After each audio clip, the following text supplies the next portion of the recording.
question. The coagulation factor not involved in intrinsic pathway of blood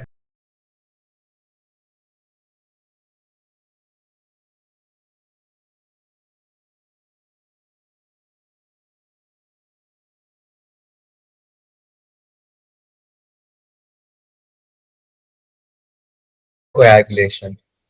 Option A, factor 9. Option B, factor 7. Option C, factor 8. Or option D, factor 12.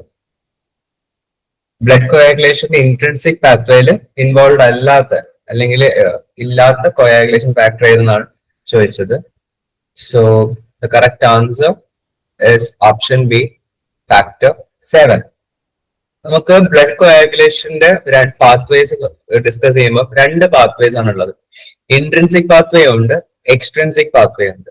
So ഇതിലെ ഏറ്റവും important എന്ന് പറയുന്നത് intrinsic pathway ആണ്. ഇത് internal ആയിട്ട് vascular എൻഡോത്തീലിയത്തിലൊക്കെ വല്ല injury വരുമ്പോഴാണ് intrinsic pathway activate ആവുന്നത്. എക്സ്ട്രിൻസിക് പാത്വേ എന്ന് പറയുമ്പോൾ നമുക്ക് ചെറിയ മുറിവുകളൊക്കെ വരുമ്പോൾ അല്ലെ എക്സ്റ്റേണൽ ഇഞ്ചറി വരുമ്പോഴാണ് എക്സ്ട്രിൻസിക് പാത്വേ ആക്ടിവേറ്റ് ആവുന്നത്. സോ ഇൻട്രിൻസിക് പാത്വേയിൽ വരുന്ന കോയാഗുലേഷൻ ഫാക്ടേഴ്സ് എന്ന് പറയുന്നത് you have factor 12. Okay, so 12, 11, 9, 8 ഇതാണ് എക്സ്ട്രിൻസിക് പാത്വേയിൽ വരുന്ന ഇൻട്രിൻസിക് പാത്വേയിൽ വരുന്ന മെയിൻ കോയാഗുലേഷൻ ഫാക്ടേഴ്സ്. എക്സ്ട്രിൻസിക് പാത്വേയിൽ വരുന്ന കോയാഗുലേഷൻ ഫാക്ടർ എന്ന് പറയുന്നത് 7 ആണ്. പിന്നെ രണ്ട് പാത്വേസിനും കോമൺ ആയിട്ടുള്ള ഫാക്ടേഴ്സ് ആണ് ഫാക്ടർ 10, ദെൻ പ്രോത്രോംബിൻ, ഫൈബ്രിനോജൻ. അപ്പൊ അതിനാണ് ഇവിടെ പറഞ്ഞിരിക്കുന്നത്. Extrinsic പാത്വേയിലുള്ളതാണ് factor 12. 12 നമ്മൾ ഹേക്ക്മാൻ ഫാക്ടർ എന്ന് പറയാം. Then factor 9 is known as Christmas factor. Factor 8 anti haemophilic factor 8. അപ്പം ഇതിൽ വരാത്ത ഇൻട്രിൻസിക് പാത്വേയിൽ വരാത്തതാണ് factor 7 or pro കൺവേർട്ടൻ.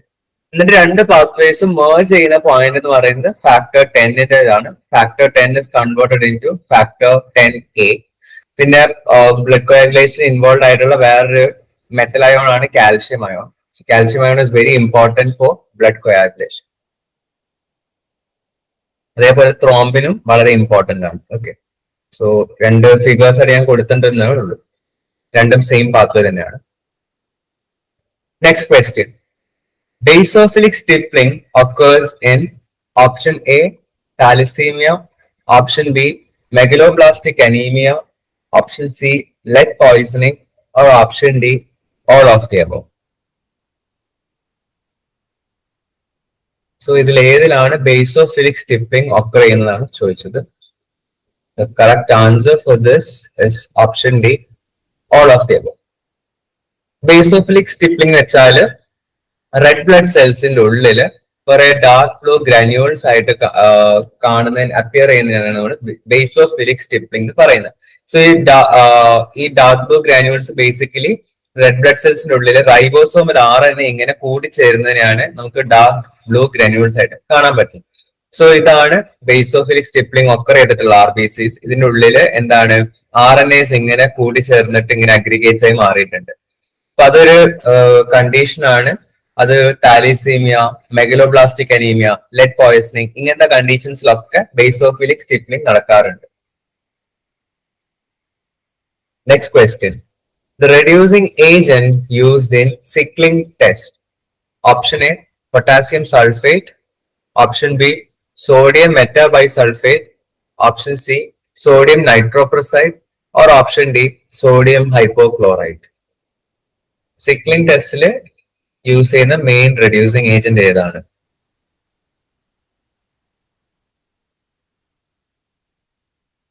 Okay, so the correct answer for this is option B, sodium metabisulphide. So sickling test എന്ന് പറയുന്നത് sickle cell disease detect ചെയ്യാൻ വേണ്ടിയിട്ടുള്ള ഒരു ടെസ്റ്റ് ആണ്. അവിടെ യൂസ് ചെയ്യുന്ന റെഡ്യൂസിങ് ഏജന്റ് ആണ് സോഡിയം മെറ്റാബൈസൾഫൈഡ്. നമുക്കത് പറയുന്നുണ്ടെങ്കിൽ ജസ്റ്റ് സിക്ലിംഗ് ഡിസീസ് അല്ലെ സിക്കിൾ സെൽ ഡിസീസ് എന്താ നോക്കാം. യൂഷ്വലി സിക്കിൾ സെൽ ഡിസീസ് അല്ലെ സിക്കിൾ സെൽ അനീമിയ എന്നാണ് വിളിക്കുക. അതായത് നമ്മുടെ ബ്ലഡിലുള്ള റെഡ് ബ്ലഡ് സെൽസ് അല്ലെങ്കിൽ RBCസിന്റെ ഷേപ്പ് നോർമലി റൗണ്ട് ആയിട്ടായിരിക്കും, ബൈകോൺകേവ് ആയിട്ട് ഉണ്ടാവുക, ഫ്ലെക്സിബിൾ ആണ്. പക്ഷെ സിക്കിൾ സെൽ അനീമിയ വരുമ്പോൾ RBCസിന്റെ ഷേപ്പ് മാറും, അതൊരു സിക്കിൾ സെൽ ആയിട്ട് മാറും, ഇങ്ങനെ സിക്കിൾ പോലെ വളഞ്ഞിട്ട് ആയി മാറും, അല്ലെങ്കിൽ crescent shape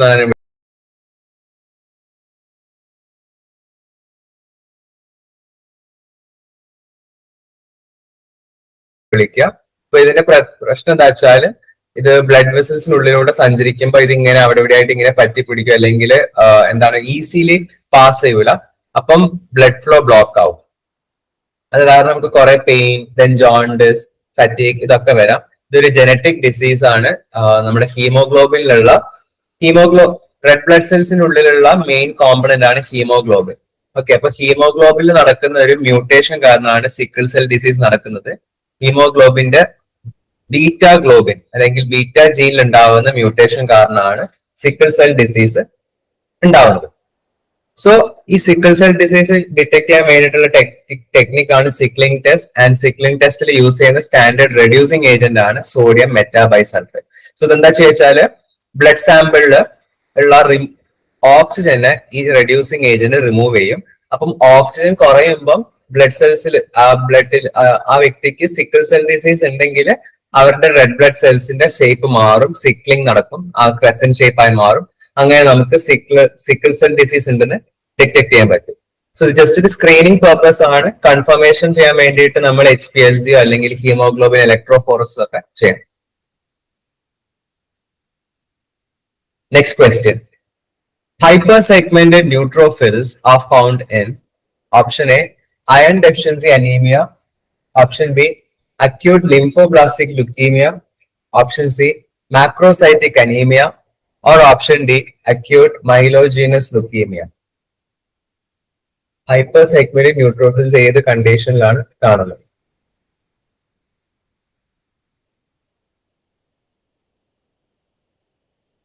Okay.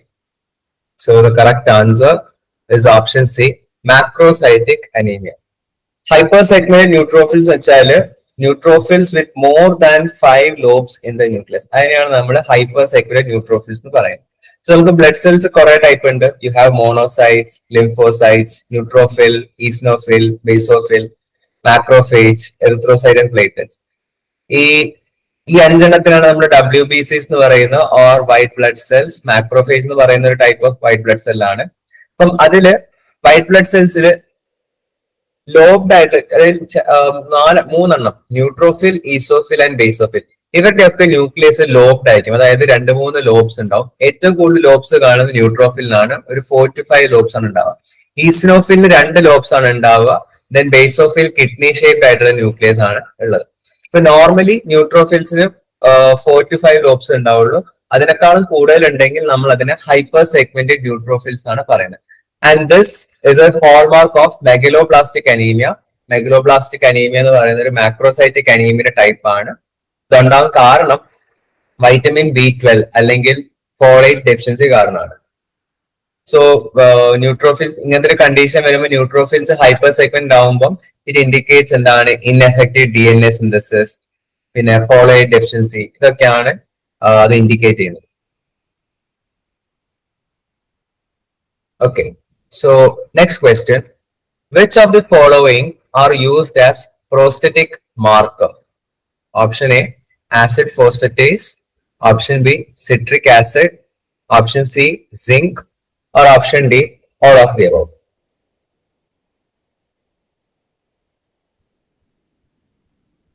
Prosthetic marker ആയിട്ട് ഇതിൽ ഏതാണ് യൂസ് ചെയ്യുന്നതാണ് ചോദിച്ചത്.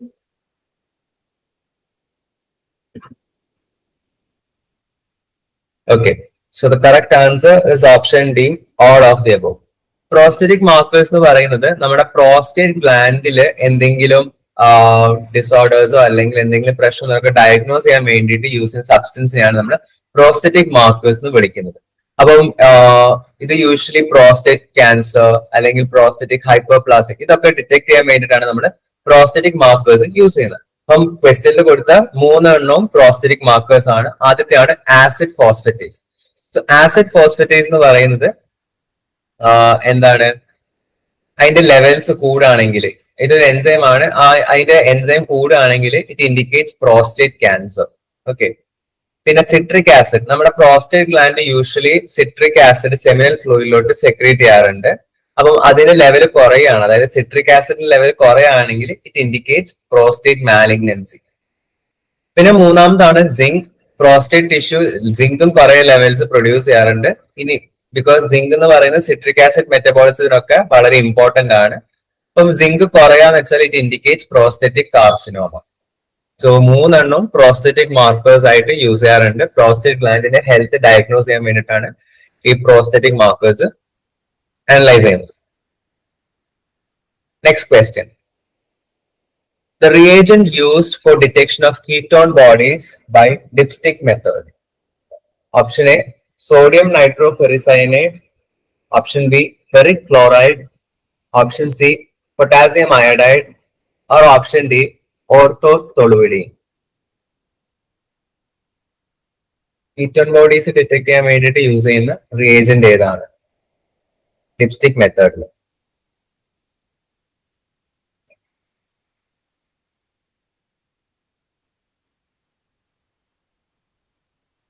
Okay, so the correct answer is option A, sodium nitroferricyanate.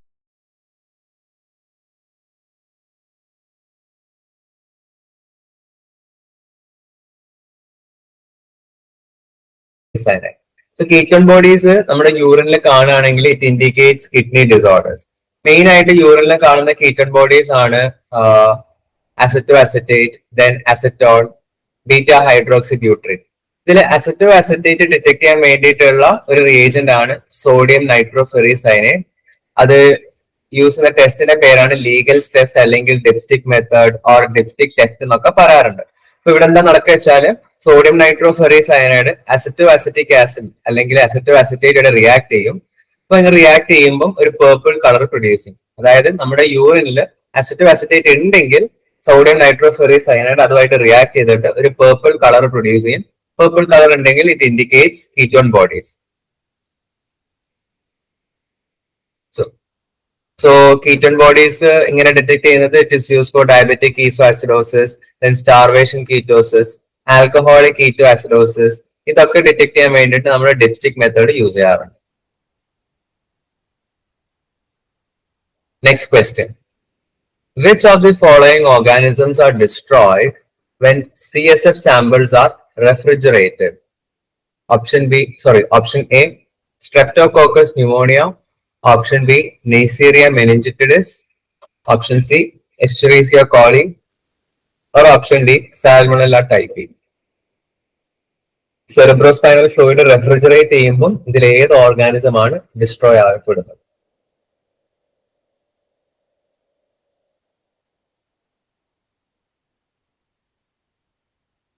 Okay, so the correct answer for this is option B, Neisseria meningitidis. Neisseria meningitidis എന്ന് പറയുന്നത് cerebrospinal fluidൽ ഗ്രോ ചെയ്യുന്ന ഒരു bacteria ആണ്. So it is a delicate fastidious organism.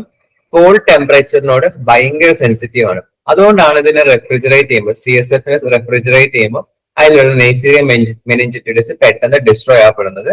So അതിനെ നമുക്ക് culture ചെയ്യണമെങ്കിൽ അല്ലെങ്കിൽ transport ചെയ്യണമെങ്കിൽ normal room temperature maintain ചെയ്യണം. Next question.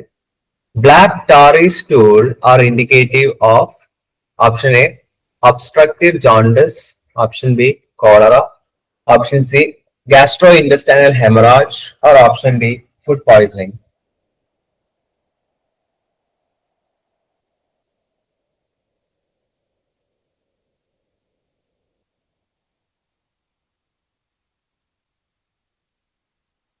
Okay, so the correct answer for this is option C, gastrointestinal hemorrhage.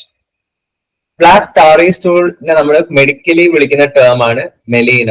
So ഇത് it is a common sign of upper gastrointestinal bleeding. Upper gastrointestinal bleeding ആണ് നമ്മൾ gastrointestinal hemorrhage എന്ന് വിളിക്കുന്നത്. So bleeding is mainly hemorrhage. Upper gastrointestinal regions എന്ന് പറയുമ്പോൾ it includes esophagus, stomach, duodenum. ഇവിടെയൊക്കെ ഉണ്ടാകുന്ന bleeding കാരണം ആണ് നമുക്ക് ബ്ലാക്ക് ടാറി സ്റ്റൂൾ അല്ലെങ്കിൽ മെലീന സംഭവിക്കുന്നത്. ഇപ്പൊ ഇവിടെയൊക്കെ ബ്ലീഡിങ് വരുമ്പോൾ എന്താണ്, നമ്മുടെ ഡൈജസ്റ്റീവ് സിസ്റ്റത്തിനുള്ളിലോട്ട് ബ്ലഡ് വരും. ബ്ലഡ് എന്നിട്ട് പാർഷ്യലി ഡൈജസ്റ്റ് ആവും, ഫുള്ളി ഡൈജസ്റ്റ് ആവൂല. അപ്പൊ ബ്ലഡ് ഡൈജസ്റ്റ് ആവുന്നതുകൊണ്ടാണ് നമുക്ക് നമ്മുടെ സ്റ്റൂളിന് ബ്ലാക്ക് ടാറി അപ്പിയറൻസ് വരുന്നത്. ഇത് മെയിൻലി കോമൺ കോസസ് എന്ന് പറയുന്നത് പെപ്റ്റിക് അൾസർ, ഗാസ്ട്രിറ്റിസ്, ഈസോഫേജൽ വാരിസസ് അല്ലെങ്കിൽ ഗ്യാസ്ട്രോഇന്റെസ്റ്റിനൽ ട്യൂമേഴ്സ്. ഇതൊക്കെ കാരണമാണ് നമ്മുടെ ഈ ഒരു റീജിയൻസിൽ, അപ്പർ ഗ്യാസ്ട്രോഇന്റെസ്റ്റിനൽ റീജിയൻസിൽ ബ്ലീഡിങ് വരുന്നത്. അത് കാരണം ബ്ലാക്ക് ടാറി സ്റ്റൂളും ഉണ്ടാവുന്നത്. Next question. Foul smelling sputum is observed in option A bronchiectasis, option B pulmonary edema, option C asthma, or option D pneumonia.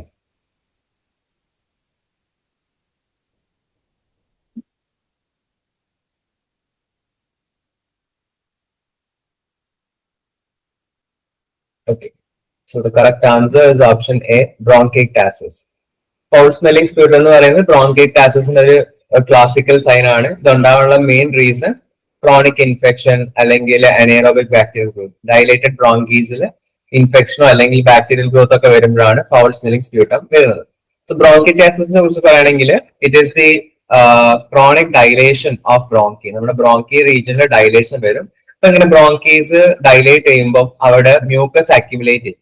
And ഈ മ്യൂക്കസിൽ ഇൻഫെക്ഷൻ വന്നേക്കാം. ഇങ്ങനെ ഇൻഫെക്ഷൻ വരുമ്പോഴാണ് അതിന് വരുന്ന sputum would be very foul smelling or pus like ആയിട്ടൊക്കെ ആയിരിക്കും ഉണ്ടാവുക. Next question. Cryoprecipitate is administered to patients suffering from 4 options ഉണ്ട്, അല്ലെങ്കിൽ 4 haemophilia, second one thrombocytopenia, 3 leukopenia, 4 von Willebrand disease. And 4 options കൊടുത്തിട്ടുണ്ട്. Option A 1 and 2, option B 2 and 3, option C 1 and 4, or option D 2 and 4. ഇതിൽ ഏത് combination ആണ് correct answer?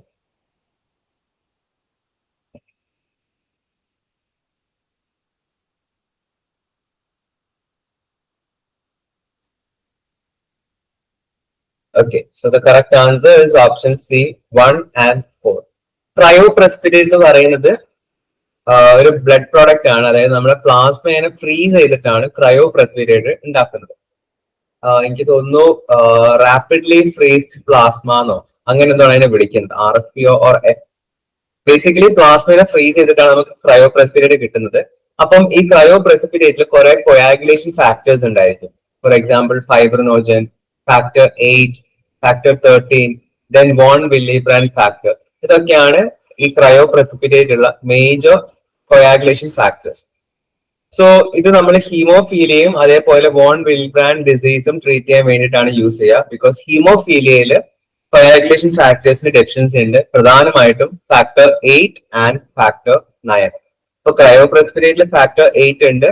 അപ്പൊ നമുക്ക് haemophilia A ഉള്ള ആൾക്കാർക്ക് എന്താണ് ട്രീറ്റ് ചെയ്യാൻ വേണ്ടിയിട്ട് ക്രയോപ്രസിപിറ്റേറ്റ് യൂസ് ചെയ്യാം. ദെൻ വോൺ വിൽബ്രാൻഡ് ഡിസീസ് എന്ന് പറയുന്നത് അതൊരു ബ്ലീഡിംഗ് ഡിസോർഡർ ആണ്. ഇതിന്റെ കോസ് എന്ന് പറയുന്നത് വോൺ വിൽബ്രാൻഡ് ഫാക്ടറിന്റെ ഡെഫിഷ്യൻസി ഓർ ഡിസ്ഫങ്ഷൻ. ക്രയോപ്രസിപിറ്റേറ്റിൽ വോൺ വിൽബ്രാൻഡ് ഫാക്ടർ ഉണ്ട്. സോ അത് നമുക്ക് ബ്ലഡ് ക്ലോട്ടിങ് ബ്ലഡ് ക്ലോട്ടിങ്ങിന് വേണ്ടിയിട്ട് ഹെൽപ്പ് ചെയ്യും.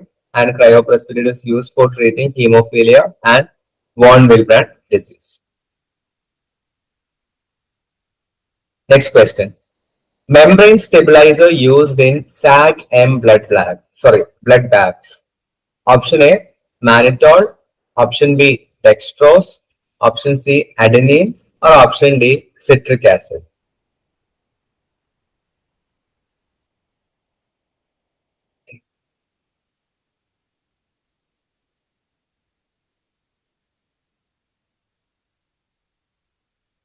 Okay. So the correct answer for this is option A, mannitol. SAG എന്ന് പറയുമ്പോൾ അതിന്റെ full expansion adenine glucose mannitol blood bags. ഇത് ബ്ലഡ് സ്റ്റോറേജിന് വേണ്ടിയിട്ട് യൂസ് ചെയ്ത തരം ബ്ലഡ് ബാഗ് ആണ്. അതില് മാനിറ്റോൾ ആണ് നമ്മുടെ മെംബ്രെയിൻ സ്റ്റെബിലൈസർ. മെംബ്രെയിൻ സ്റ്റെബിലൈസർ എന്ന് പറയുമ്പോൾ നമ്മുടെ ബ്ലഡ് ബാഗ്സിൽ ബ്ലഡ് സ്റ്റോർ ചെയ്യുന്നു. അപ്പൊ ഈ ബ്ലഡിലുള്ള RBCs അല്ലെങ്കിൽ റെഡ് ബ്ലഡ് സെൽസിന്റെ സെൽ മെംബ്രെയിൻസിന് ഡാമേജ് ഒന്നും ഉണ്ടാവാണ്ടിരിക്കാൻ അവരുടെ മെംബ്രെയിനെ സ്റ്റെബിലൈസ് ചെയ്യാൻ വേണ്ടിയിട്ടാണ് നമ്മൾ മാനിറ്റോൾ യൂസ് ചെയ്യുന്നത്.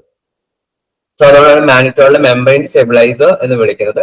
റെഡ് ബ്ലഡ് സെൽസിന്റെ സെൽ മെംബ്രെയിൻ മെയിൻറ്റെയിൻ ചെയ്യാൻ വേണ്ടിയിട്ട് അല്ലെങ്കിൽ സ്റ്റെബിലൈസ് ചെയ്യാൻ വേണ്ടിയിട്ടാണ് മാനിറ്റോൾ യൂസ് ചെയ്യുന്നത്. Adenine maintains the ATP levels in red blood cells.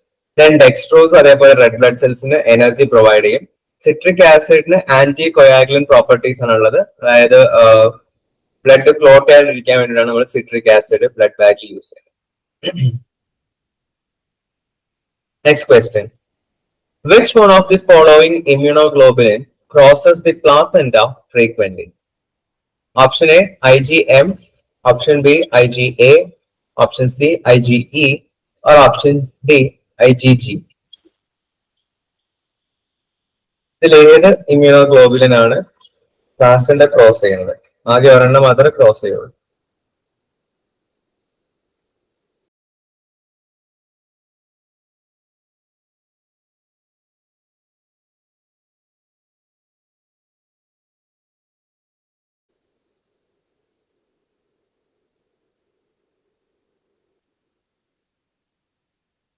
Okay, so the correct answer is option D, IgG. IgG ആണ് പ്ലാസന്റ ക്രോസ് ചെയ്യുന്ന immunoglobulin. So it provides passive immunity to the fetus. Then IgM, IgA and IgE placenta cross ചെയ്യുന്നില്ല. പക്ഷെ ഓരോന്നിനും ഓരോ properties ഉണ്ട്. നമ്മുടെ ബോഡിയിൽ അല്ലെങ്കിൽ ഫീറ്റസിൽ ആദ്യമായിട്ട് പ്രൊഡ്യൂസ് ചെയ്യുന്ന antibody IgM.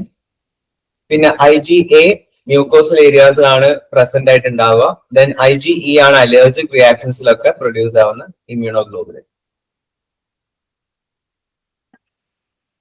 Next question. Which of the following statement is correct for Bombay blood group? Option A, persons with Bombay blood group carries H antigen. Option B, Bombay blood group person cannot receive O blood group. Option C, Bombay blood group is detected using forward grouping. Or option D, Bombay blood group persons are rare. ഇതിൽ ഏതാണ് correct statement?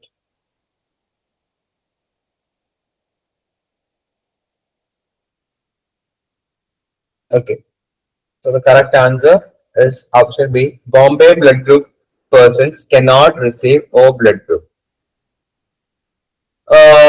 നമുക്ക് basically നമ്മൾ പൊതുവെ കേൾക്കുന്ന blood groups പറയുന്നത് നമ്മുടെ AB blood ഗ്രൂപ്പിൽ A, B, then blood group AB and blood group O. ഇത് നമ്മൾ പറയുന്നത് റെഡ് ബ്ലഡ് സെൽസിലുള്ള ആന്റിജൻ ഏതാണ് അതിനനുസരിച്ചാണ് നമ്മൾ ഈ ബ്ലഡ് ഗ്രൂപ്പിംഗ് നടത്തുന്നത്. സോ ബ്ലഡ് ഗ്രൂപ്പ് എയില് you will have antigen A, then blood group ബിയില് antigen B, blood group AB രണ്ട് ആന്റിജൻ ഉണ്ടാവും, ആന്റിജൻ Aയും ഉണ്ടാവും, ആന്റിജൻ Bയും ഉണ്ടാവും. then ബ്ലഡ് ഗ്രൂപ്പ് Oയില് രണ്ട് ആന്റിജൻസും ഉണ്ടാവില്ല. പക്ഷെ കുറച്ചും കൂടെ സ്പെസിഫിക് ആയിട്ട് നോക്കുകയാണെങ്കിൽ ബ്ലഡ് ഗ്രൂപ്പ് Oയില് there is an antigen known as H antigen. Okay, ഈ H ആന്റിജനിലോട്ട് നമ്മൾ ഒരു അഡീഷണൽ ആയിട്ട് കുറച്ച് കോമ്പണൻസ് ആഡ് ചെയ്യുമ്പോഴാണ് അതിന് നമ്മൾ A ആന്റിജൻ എന്ന് വിളിക്കുന്നത്. അപ്പം H ആന്റിജനിലോട്ട് വേറൊരു കോമ്പണന്റ് ആഡ് ചെയ്യുമ്പോഴാണ് it is known as antigen A. ഇതേ H ആന്റിജനിലോട്ട് നമ്മൾ വേറൊരു കോമ്പണന്റ് ആഡ് ചെയ്യുമ്പോൾ ഇറ്റ് ബിക്കംസ് ആന്റിജൻ B. രണ്ടെണ്ണവും ഉള്ളപ്പോഴാണ് നമ്മൾ അതിന് ആന്റിജൻ A, ആന്റിജൻ B ഉള്ള AB ബ്ലഡ് ഗ്രൂപ്പ് പറയുന്നത്.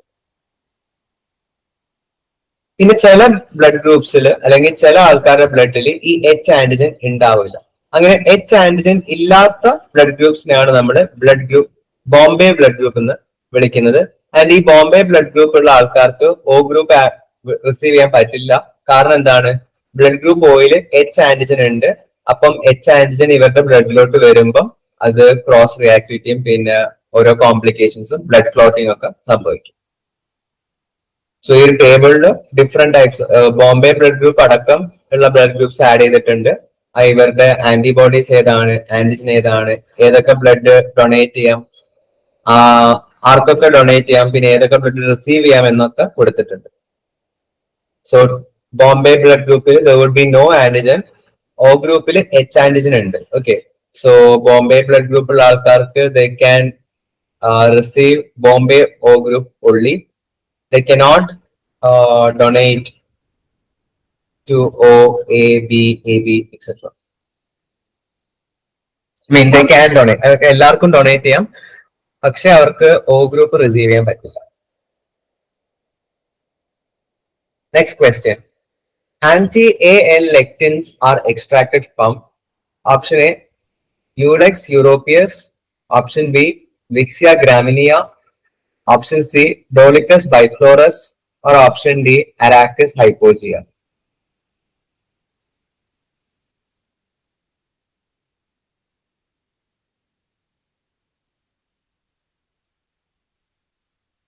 So the correct answer for this is option C, Dolichous biflorase. ലെക്ടിൻസ് എന്ന് പറയുന്നത് ദീസ് ആർ സർട്ടൺ പ്രോട്ടീൻസ്. അവര് ചില കാർബോഹൈഡ്രേറ്റ് നമ്മുടെ സെല്ലിന്റെ സർഫസ് ഉള്ള ചില കാർബോഹൈഡ്രേറ്റ്സിലോട്ട് ബൈൻഡ് ചെയ്തിട്ട് നമുക്ക് ബ്ലഡ് ടൈപ്പിങ്ങിനൊക്കെ ഹെൽപ്പ് ചെയ്യുന്ന ഒരു പ്രോട്ടീൻ ആണ് ലെക്ടിൻസ് എന്ന് പറയുന്നത്. ആന്റി എ ലെക്ടിൻസ് ഡോളിക്കസ് ബൈഫ്ലോറസ് എന്ന് പറയുന്ന ചെടിയിൽ നിന്നാണ് എക്സ്ട്രാക്ട് ചെയ്യുന്നത്. Common name is Indian laburnum. അപ്പൊ അവര് specifically react with A1 blood group antigens. സോ അത് നമുക്ക് A1 and A2 blood ടൈപ്സിനെ differentiate ചെയ്യാൻ വേണ്ടിയിട്ട് ഹെൽപ്പ് ചെയ്യും. Next question. The microtome which is ideal for cutting sections of very large blocks of tissue. Option A, sliding microtome. Option B, sledge microtome. Option C, rocking microtome. Or option D, rotary microtome.